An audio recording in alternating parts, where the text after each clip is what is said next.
Okay, then, as we said, very, very shortly the process will continue. And we can now cross over to our senior political correspondent, Ayodele Ozugbakun, in Yola for an update. Good morning to you, Ayo.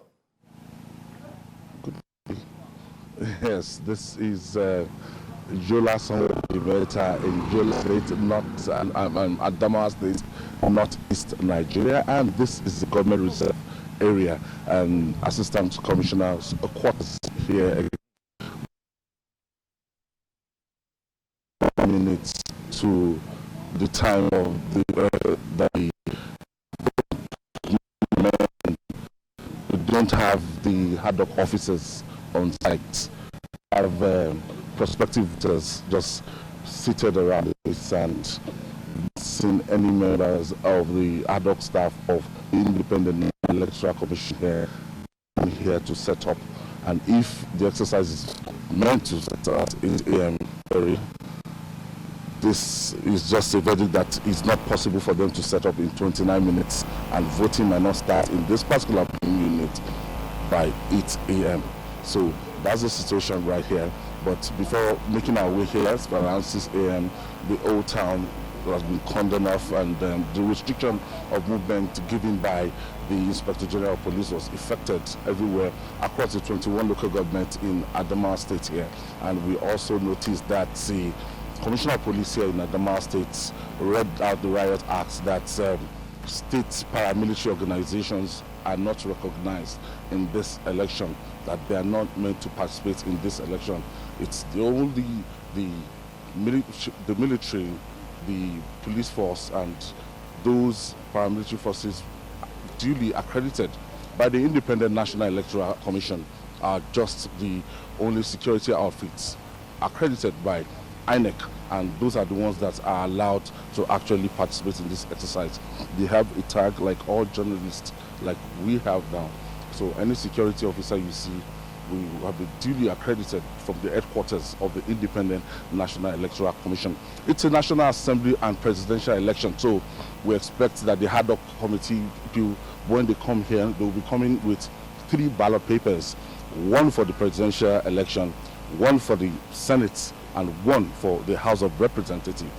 That's 1 for the senatorial districts, 1 for the House of Representatives, and 1 for the presidential election. So people are waiting. So it's going to be an open secret ballot system. By the time they set everything up, they're expected to just cast your vote, and after the BVAS machine would have accredited you with your permanent voter's card, not temporary voter's card. So anything outside the permanent voter's card will not be accepted here. And we're also informed by the Independent National Electoral Commission that it's only the BVAS machine that will be deployed as a way of identification, accreditation, and to vote. So if your name is not spotted in the BVAS machine through the permanent voter's card, through your own permanent voter's card, you will not be allowed to vote. So we've gone past the era of the incident forms, gone past the era of bypassing the BVAS machine to vote. So it is essential that everybody here will have to go through the BVAS machine and will be allowed to vote after going through the process of accreditation.